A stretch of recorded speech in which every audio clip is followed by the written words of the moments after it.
আসসালামু আলাইকুম। আপনার ইকামার নামে কোনো জরিমানা আছে কিনা জানেন? অনেকে এটা না জেনে থাকেন, কিন্তু আজকের ভিডিওতে আমি দেখাবো মাত্র 1 মিনিটে ফ্রিতে কিভাবে চেক করবেন আপনার ইকামাতে কোনো জরিমানা আছে কিনা। আজকের ভিডিওতে আমি ধাপে ধাপে সবকিছু দেখিয়ে দেবো কিভাবে এটা চেক করবেন। তো আর বেশি কথা নয়, চলুন শুরু করা যাক। প্রথমে আপনার হাতে থাকা ফোন থেকে আপনাকে যেতে হবে হচ্ছে গুগল ক্রোম ব্রাউজারে, যে কোনো একটা ব্রাউজার সিলেক্ট করবেন। তো আমি এখানে গুগল ক্রোমটাকেই ব্যবহার করব। এখানে একবার চাপ দিবেন, চাপ দেওয়ার পরে উপরে সার্চ বারে আপনাকে লিখতে হবে হচ্ছে যে ইফা.sa। দেখুন ইফা.sa, এটা লেখার পরে আপনাকে সার্চ করতে হবে। তো আমি সার্চ করছি, দেখুন সার্চ করার পর ঠিক এরকম দেখাবে। অবশ্যই আপনি অরিজিনাল যে ওয়েবসাইটটা সেটাতেই প্রবেশ করবেন। এখানে এভাবে দেখুন, এটা আপনাদের ক্ষেত্রে এরকমই দেখাবে। এটা দেখে তারপরে প্রবেশ করবেন।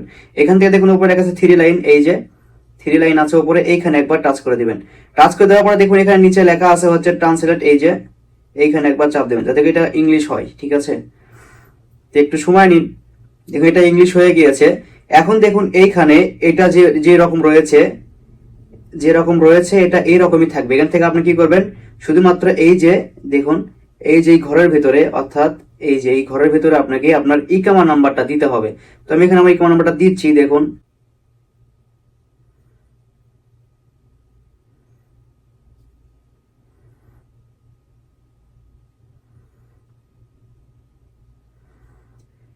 ইকামা নাম্বার দেওয়া হয়ে গেলে এখান থেকে আপনাকে যা করতে হবে, দেখুন আপনার ডেট অফ বার্থ অর্থাৎ জন্ম তারিখ দিতে হবে। এটা ভুল করা যাবে না, কিন্তু ভুল করলে কখনোই হবে না।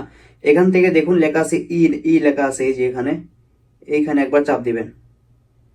তো এখন আমি এটাকে ইংলিশ করে নিলাম। অনেকে হিজরি বোঝে না, তো আমি এখান থেকে ইংলিশ করে নিলাম। নেওয়ার পরে এখান থেকে এর উপর একবার চাপ দেব। চাপ দেওয়ার পরে দেখুন আমার সামনে এরকম দেখাবে। এখান থেকে এই পাশে দেখুন একটা অ্যারো চিহ্ন রয়েছে, ছোট্ট একটা অ্যারো চিহ্ন রয়েছে। এই যে দেখুন, এই যে এই অ্যারো চিহ্নটার উপর একবার চাপ দিবেন। চাপ দেওয়া এখান থেকে আপনার বছরটা সেট করবেন, কত সালে আপনার জন্ম হয়েছে সেই সালটা এখানে সেট করবেন। তাই আমি দিচ্ছি আমারটা, দিলাম। দেওয়ার পরে দেখুন এখানে বলছে যে মাস, কোন মাসে আমাদের জন্ম হয়েছে বা আপনার জন্ম হয়েছে সেই মাসটা এখানে সেট করতে হবে। তার জন্য দেখুন জুলাই লেখা আছে, এখানে একবার টাচ করবেন। টাচ করে দেওয়ার পরে আমার হচ্ছে জুন, তো আমি জুনটা যদি আমি জুনের হচ্ছে 28, তো আমি এখান থেকে 28টা বসিয়ে দিলাম। এটা হয়ে গেল।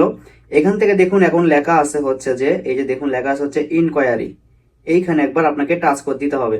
তো আমি টাচ করে দিলাম। এখন আপনার অ্যাপসারে যে নাম্বারটা আছে ওই নাম্বারে একটা ওটিপি কোড যাবে। সেই কোডটা কপি করে আপনার এইখানে বসিয়ে দিতে হবে এইখানে।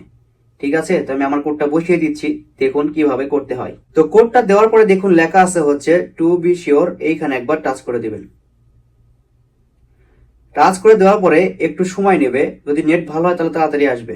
তো এখন যখন আপনি সেখানে টাচ করে দেবেন তখন আপনার সামনে এরকম দেখবে, আপনাদের নাম শো করবে। তো এখানে আমার নামটা কিন্তু শো করতেছে, এই যে দেখুন এখানে কিন্তু লেখা আসছে হচ্ছে এটা হচ্ছে আমার নাম, এই যে। তো এখানে লেখা আসছে হচ্ছে আমার কোনো ফাইন নেই। যদি আপনার ক্ষেত্রে থাকে ফাইন তাহলে কিন্তু এখানে দেখাবে কত তারিখে আসছে, কি জন্য আসছে, এটা কিন্তু এখানে থাকবে। এবং এটাকে শোধ করার জন্য কি করতে হবে সেটা কিন্তু এখানে লেখাই থাকবে। অথবা আপনার ফোনে একটা এসএমএস যাবে। অনেকে এসএমএস দেখেন, অবহেলা করে। আমি বলবো প্রত্যেকটা প্রবাসী যদি ফোনের মধ্যে কোনো একটা এসএমএস আসে অবশ্যই সেটা দেখা উচিত। এটা অবশ্যই করা উচিত। অনেক সময় দেশে দেওয়ার সময় আটকে যায়, মাঝে মধ্যে চেক করতে পারেন এখান থেকে। তো এটার বাংলা কি আমি দেখে দিচ্ছি, দেখুন এইটা। এর মানে হচ্ছে আমার নামে কোনো ফাইন ছিল না। 2 মাস আগে কিন্তু ফাইন ছিল আমার নামে, 2 মাস আগে। তো আমি ফাইনটা দিয়ে দিয়েছি। তো ঠিক এভাবে আপনারা খুব সহজে চেক করতে পারবেন আপনাদের ইকামার উপর কোনো জরিমানা আছে কিনা। যদি ভিডিওটা ভালো লেগে থাকে তাহলে অবশ্যই চ্যানেলটাকে সাবস্ক্রাইব করুন, অন্যকে শেয়ার করে দিন। আর অবশ্যই হ্যাঁ, সঠিক ওয়েবসাইটে যাবেন। সবাই ভালো থাকুন, আবার দেখাবেন নতুন আরেকটা ভিডিও নিয়ে। আল্লাহ হাফেজ।